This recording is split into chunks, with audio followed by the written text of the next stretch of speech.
Yeah. It's going down. Oh yeah. Yes. We are back. I am very well lit. I have like 2 iPads in front of me, so there's definitely a fair amount of light going on. I definitely need to even this light out somehow for the next episode. But yo, what up, Kev? I solved our you're gonna see that I solved our wardrobe problem. I realize I have a green t-shirt. Yeah. So I'm just gonna wear this every time, and we can just green screen edit a new shirt on. That is a brilliant idea. Excellent idea. Yeah. Yo. All right. Yo, let's jump into this opening question, man. We live, like we doing this. You know what I'm saying? Let's do it. Bring it. All right, Kev. Same opening question as before, because I kind of want to brag a little bit. Have you built anything? Oh. Have you Ted the Tool Man did anything since quarantine started? Just had to jumpstart my car. That's it. Oh yeah, what happened with that? It just sat so long that you was done, huh? Yeah, real stupid stuff. I had my all I can figure is that I had my charger plugged in, so maybe just it sitting there so long and then the charger being plugged in. Yeah, but that seems pretty ticky-tack, so I blame that on the car. Rookie move. Hold on, yo. Let me fix this. Rookie move. You know what I mean? Yeah, but there was nothing that it was like I turned the key and dust came out of the air vent. Yo. It was gross. Word up. I went back after building the Gordon Gartrell that we discussed. Uh-huh. Yep. I went back and made some modifications, and I'm happy to say that, the brand new one is pretty spiffy.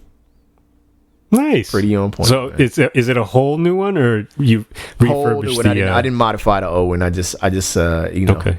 did the right sawing and the right cutting, and I'm on deck, man. I'm on deck now. Good for you, dude. Yeah. Good for you. Are you sitting on it now? I'm not. I painted it as well. So yeah, I gotta give it a day or so. I did it all today. So yeah, so man, I'm out here building, son. I look forward to the day that we're recording and you're sitting on that and it breaks. It's not gonna happen. It is not gonna happen. Although it is made on like cheap ass IKEA wood, so it very well could fall apart immediately if tested a little too much. Allen wrenches flying everywhere. Duct tape. Yo. All right. Well, look, I tried to brag. You shut it down. I have fixed some technical issues. So we gonna keep it moving, man. We gonna see y'all on the other side. I'm ready to get this one started. Congratulations, though, man. Congratulations. Thank you, Kev. Thank you. Thank you very much. That very weak congratulations. We'll see y'all on the other side, yo. So sincere.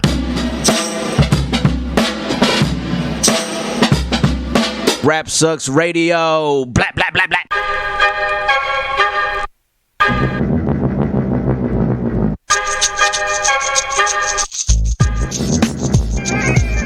What up, y'all? You are live on Rap Sucks Radio with your homeboy Track Life and your fam, Kev Dakota.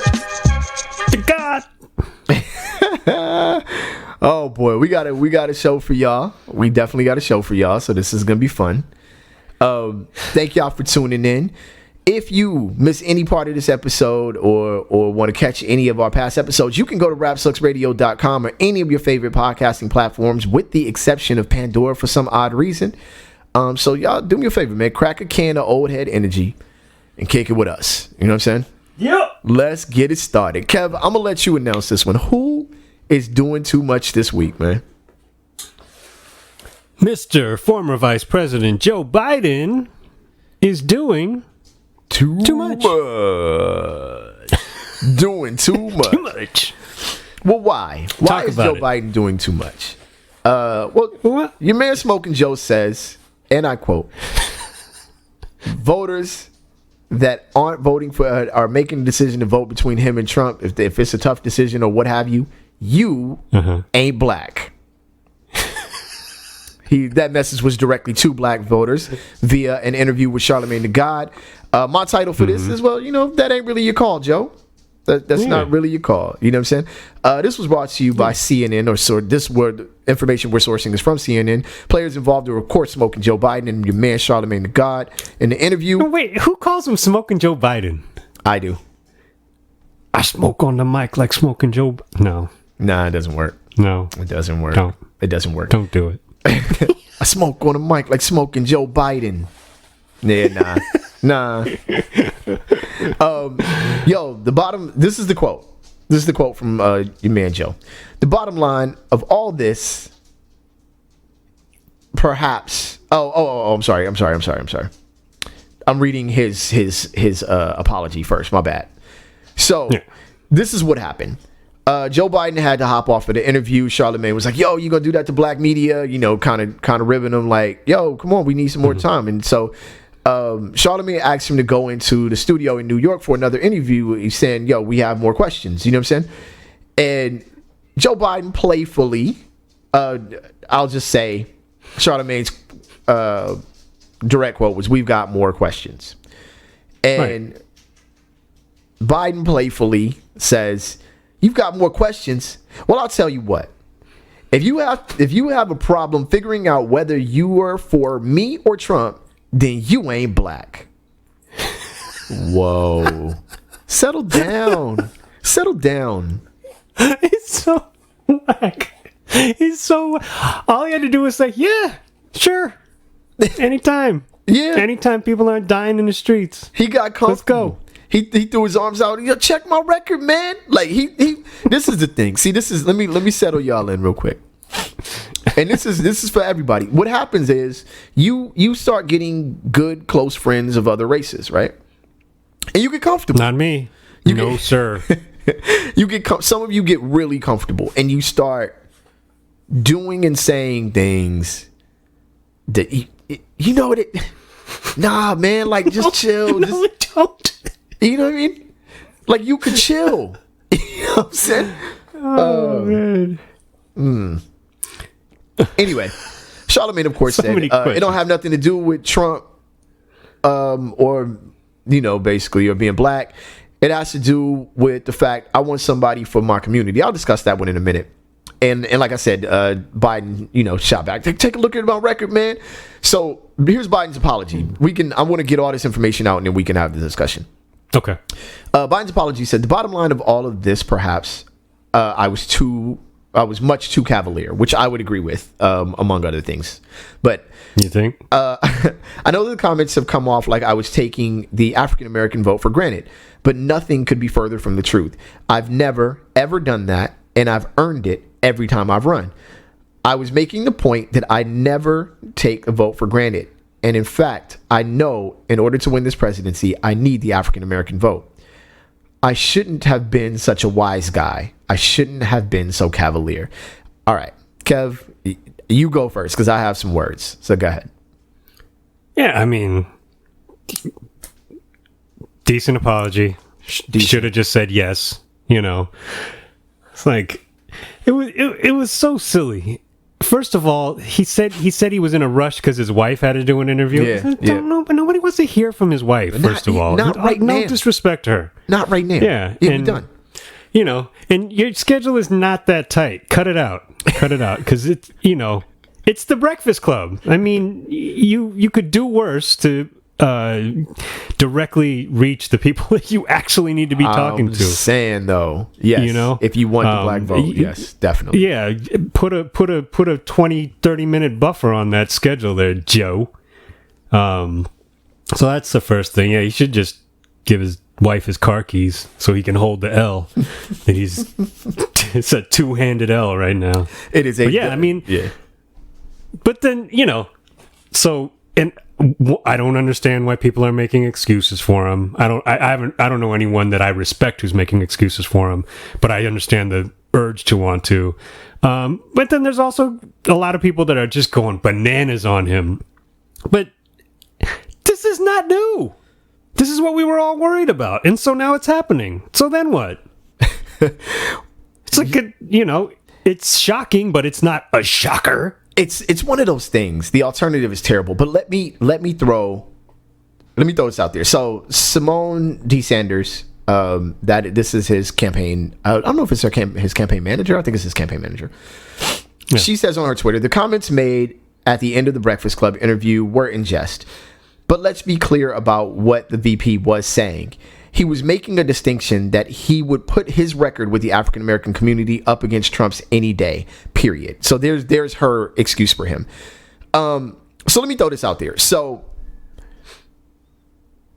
I just don't respect.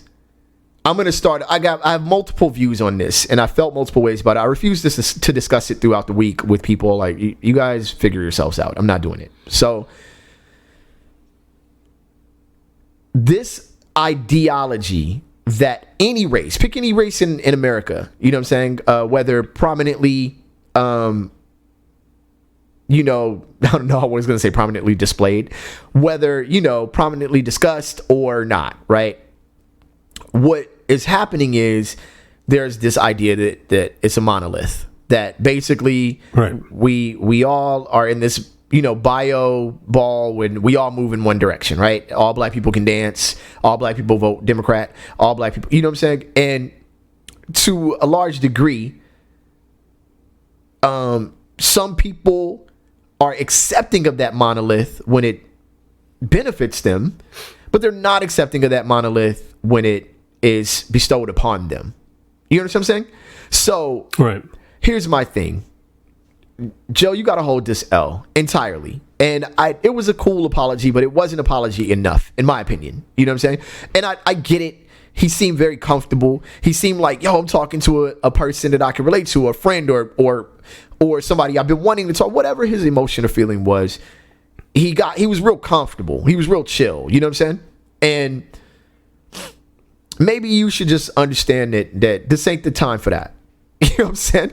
That I know you want to show your personality and be real lighthearted and et cetera, but like, just chill for that. And that's a real light kind of commentary from a black person. But we are really accepting of this monolith, this all encompassing belief about each other when it fits us, though. You know what I'm saying? And that's not just black folks. That's just about everybody. You know what I'm saying? So At some point, we're going to have to pick and decide what freedom really is. And in my opinion, freedom is the right to be a Republican and vote for Trump if you want to. Sure. You know, or freedom is the right to leave this country and say, screw this. I don't want to do this.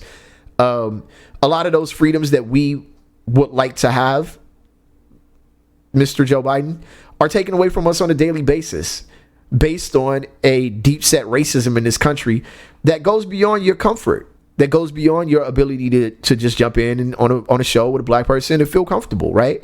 That comfort is not expressed by police officers when in my vicinity 50% of the time. And a lot of times it's dangerous.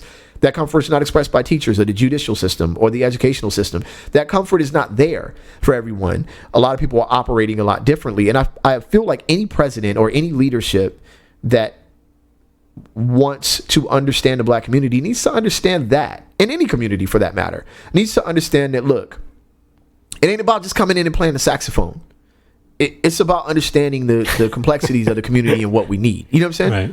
So that's where I'm at with it, Yeah, and he's an old man. He's lived a long time, and so his record is hard enough as a politician, as a seasoned politician is hard enough to defend. Then he doesn't need to be out there doing stupid stuff like this. And if he wants to, it's at his peril. I don't expect him or the impeached president or anybody else who has not lived a certain experience to completely identify with it. Sure. But he was there in the White House with the first black president, who, by the way, while he was campaigning, had to... he wasn't just out there campaigning to show that he was worthy of being the president of the United States. He was also convincing a lot of black folks that he, and a lot of people of color in general, that he was deserving of, that title. And he worked very hard on it. Right. Many would say, and he had to do it during his 8 years to continue to show that at least he understood what the issues were. And still, obviously, some people have major concerns with what happened during his administration. Some people are all about it. There's a variety of opinions, but Joe Biden was there the whole to time. watch it the whole time. Yeah, so if you can't learn from that a black man does not take for granted the support of black people in general, then you, Joe Biden, shouldn't also not do that. You definitely should not, by no stretch of the imagination. Yeah. And that's the thing that, and that's why it kind of it bothers me when someone like Simone Sanders gets out there and says what she says, because she has a unique opportunity to say any of a number of things, and by and large, when he screws up, she says something that's just a little too weak, and she's got plenty of opportunity to practice too, because she's been there with him saying a lot of dumb stuff so far. So, someone's going to have to be there, knowing how not to be a Kellyanne Conway or whatever to if he's elected, because he's going to keep doing it. We knew that, but what are you going to, so one, it's fair to be critical of him, obviously, as you should be. It's fair to jump out and just be angry at this. I would prefer that maybe you had the same energy for the last 6 months about him, and then you're just continuing that. Okay, then at least there's some consistency on your part. I don't care, though. I'm not going to go research your record. Right. But also, one would assume that you also think the impeached president was also upsetting you with stupid things he said over the past 4.5 years while he was campaigning as well. Yeah. So, but are you going to vote for him? Maybe is this the straw that broke the camel's back? Really? Then, you're not going to vote for him. Does that mean you're going to vote for Trump? Okay. But, like I said, the alternative is horrible. But then you can't get mad when I say, well, if you're not going to vote at all, then you're voting for Trump. Right. You may not support Trump or his stupidity or the things that he says or his general attitude toward the same issues that racial issues in the many of the same ways that you sort of are angry at Biden about. But if you're not voting, you got a little bit less opportunity to get crazy with it, because people are getting really nutty. Well, it's one of those things where, but this is the kind of current thing. That's why I didn't want to really discuss it. This is the current thing, like to get angry and be angry and stay angry. And with all due respect, I'm not saying you're saying this, but I'm totally understanding of anybody who's angry or offended by this. Like, I get it. Like, sure, this is one of those moments where it's like, fam, you need to chill, and you gotta. Any L he gets, I'm never questioning. But I'm gonna say this: everyone wants to pretend, whether they vote or do not vote, or whomever they vote for, right, that their actions do not have any consequence. Here's the thing: the right to take an action does not mean that there's a right to no consequence. The action is happening, and we talk about rights all the time. Like, that's one big thing that people like to. It's my right to do this. It's my right to do it. Well, it's absolutely your right. I am not. I know I have a few people who don't vote. I question it, but at the same time, I get it. They have intellectualized their explanations for it. I'm not going to chase you down. I understand, but what I do always say is, but you do understand that there is a consequence to that, right? Like, we can play this game, and I think it's a game that seems to be fun for people because nothing's affecting them, and that's the key. This is the key about I am particularly a black male who spent my teenage years and above in the suburbs. You know what I'm saying? My perspective on things should be sort of skewed by that, right? But I was never disconnected from the city. My family was there. We were there all the time. We were part of the community that we essentially left behind on a consistent basis. Right. And that's not to big myself up or whatever. I am still a black male who spent his teenage and above years in the suburbs. That is not going to change. But here's my problem. And let me throw this out here at you. My problem with this whole thing, I'm going to be angry when I feel like being angry and I'm going to not. It's not dire for me. You know what I'm saying? I'm not saying it's dire for everybody in the city either, and the whole city's the hood. I'm not saying that. I'm saying there's some people that these voting decisions are dire for. They're legitimate decisions.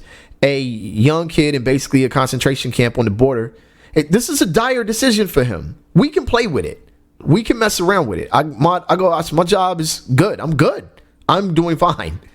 I can play like, because I'm doing fine, I can mess around with this as though there's no consequence to my actions, right? I can pretend like living in this suburb. I can look around and feel like everything's okay, and because it's okay for me, what happens to everybody else doesn't matter. But again, just keep in mind, whether you're Joe Biden talking about you ain't black, or you're a person who, has whatever reaction to voting one way or the other, everything has a consequence. You know what I'm saying? So it's not affecting you, so you get to play. But for some people, it's very serious. So that's my whole thing. We can play, and I'm all good. Like, let's play. You know what I'm saying? But yeah, and I think people should push. Yeah, I think everyone should push. I didn't watch the whole interview, and I just today watched the end part that is in discussion. Yeah. So I didn't get a sense of all the things that Charlemagne asked him, but I did definitely get a sense that he was pushing him on the issues that those parts of his voting record over the last however many years he's been a politician that have directly affected people of color, especially black folks, for better or for worse. They, people should push him to at least understand that we know. Right. This is not theoretical. There are voters who are educated in these issues, even at a very high level, to understand that, hey, I mean, you have to at least say that you wouldn't do it today.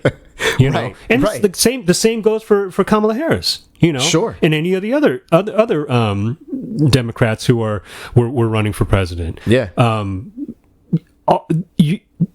Joe Biden, you are always going to be who you are. Nobody's going to fault you for that, but show that you understand who these people are, or these people are, who your constituents are. And sometimes you get a little too playful with it, and it ain't cool. I don't even think this was, I didn't even think he was kidding around. I mean, whatever. Sometimes he says stuff and he's laughing or whatever, but it was like, come on, man. It was more direct. Like, it's not a joke. And Charlemagne was not joking. Not at all. And I don't watch Charlemagne a lot, but I when he's joking around, when he's kind of saying something that he knows is kind of smart aleck himself. Yeah. He was not doing that. He was trying to taking it very seriously. I agree. He was being very serious. Yeah. So mirror that, and read the room, man. Even if you're on Zoom, come on. Come on, Jack. I agree. And for every other politician, if you listen to Rap Sucks Radio right now and you plan on being a politician, look, you don't need to pull hot sauce out your purse to prove that you Southern and close to black folk. you just don't need to do it, man. We are. I feel like I have to say this. Like, we are an intelligent group of people. Like, it's like multifaceted. There are doctors in our community. There are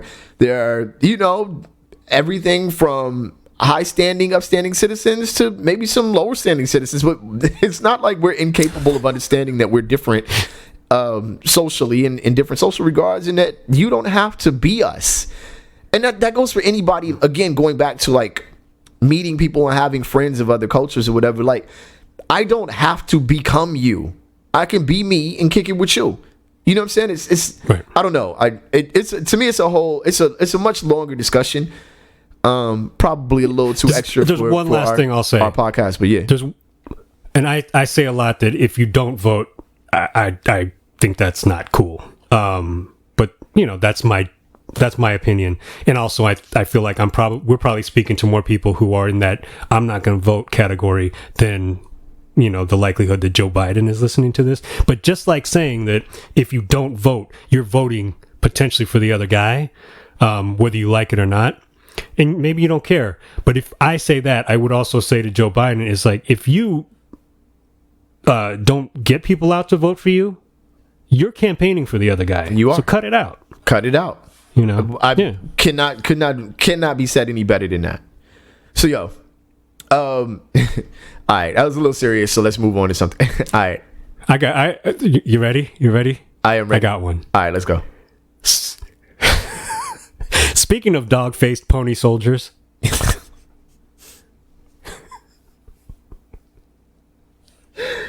What and why? Oh my goodness! See, I was wondering if you that was one of Biden's playful names that he called some reporter or something. That's right. Yeah, that's God, Joe Biden. I don't believe he's getting senile. By the way, I just think he a wild dude. Anyway, yeah. All right. Kev's title for this. Shout out to my man Fizz. What up, Philly represent. I'm Stolen. I'm still gonna throw my jokes out about Philly, but y'all gonna have to pick a different name for me. I'm not accepting it. You know what I'm saying? I'm not even gonna say the Joker's name that you said I remind you of, Fizz, but you still gonna have to pick a different name. I'm highly offended. You know what I'm saying? You got in his head, Fizz. This was just straight disrespect. It wasn't even, you know what I'm saying? Nah, what up, Fizz? Kev.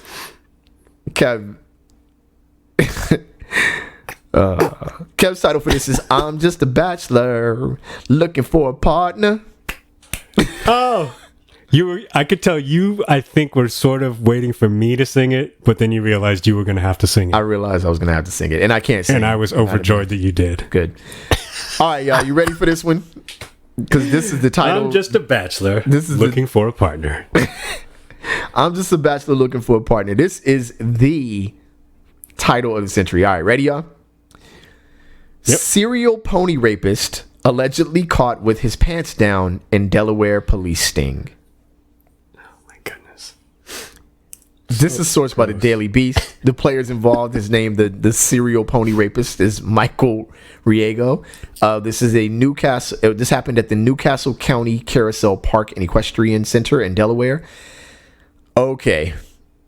I don't know how. All right, here we go. For months, equestrian center workers were puzzled by the spate of injuries to horses and ponies in Delaware. It seems someone was sneaking into the stables in the dead of the night and tying up the animals' back legs. Eventually, police launched a sting to figure out who could have embarked on such a bizarre crime spree.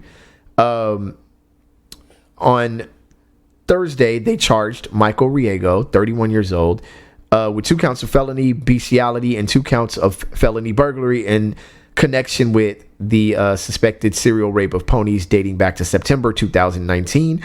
He is in jail pending $12,000 bail. All right, before I keep reading, Kev, any additions? No. Oh, I have a question. This is in the Daily Beast, right? Yeah. We'll post this picture. Why the picture of the horse with this article? It's so horrible. If that's the actual horse, then that's an amazing action shot. But assuming it's not, you guys are not cool for that. Not cool at all. Matter of fact, okay, wait, no, I'm sorry, not yet, not just yet. All right, so, damn humans, right? So look, what happened was on April 20th, they received a call that a 31-year-old brown mare had been harmed overnight. Upon reviewing the surveillance footage from that evening before, they discovered a man wearing a dark jacket entering the stall around midnight with a bucket of grain. He then tied the mare's back hooves up, pulled down his pants, and sexually assaulted the horse, which writhed in pain from the leg restraints. This is so much shade, though did not seem to notice the penetration. After ejaculating into the horse, the man got dressed and left the stall. Right, it's all gross. Taking the bucket of grain with him. That's nasty. The man's face was covered, so authorities were not able to identify him. They further enhanced the electronics. Quick question: yeah. Covered with what? Oh God! On May 21st, all right, go on. They witnessed what they believed to be the same man carrying a feed bucket, checking out various pony stalls around 12:30 a.m. Once he identified his next victim, detectives jumped in, watched him tie up the pony's back legs. They entered the stable to find Riego crouched in the corner with his zipper undone. He is alleged to have been the sole perpetrator of all the assaults. That's nasty. That's so nasty. Imagine me scrolling through. I'm scrolling through Fizz's feed, right? So there's nuanced takes on independent cinema, some anime analysis. Pony rapist. Okay. Let's scroll back, see what this is all about. we are Like, whoa. that's not something you see every day. That is definitely not something you see. I had to like double check, like, is this a real thing? And once again, man, Google, I'm like, yo, I should never type anything in Google, because just getting this response, like seeing I'm like, oh my God, this is not the only one. Oh, God. You know what I'm saying? Horrible. Oh. Horrible. All right. Go ahead, Kev. I don't have anything to say to this. This is just gross. I got nothing else, man. I got nothing else. So at that point, we just read the story for y'all so you can go look it up yourself. Matter of fact, if you want to look it up yourself, you can go to RSR Podcast on Facebook. You can catch the rest of this episode, or if you missed any part of it or tuned in or whatever, you can catch it on rapsucksradio.com. You can also go to any of your favorite podcasting platforms, with the random exception of Pandora for some odd reason. And we appreciate each and every one of y'all. Rap Sucks Radio on Instagram. We have short clips of the show. Rap Sucks Radio on Twitter. We do nothing on Twitter at all. My name is Trek Life. That's your fam, Kev Sakota. Thank y'all for checking in with us, man. We will catch y'all next time. And on the count of 3, we say peace. 1, 2, 3. Peace. And we out, y'all. Peace, partner. That's nasty. All right, y'all. Peace.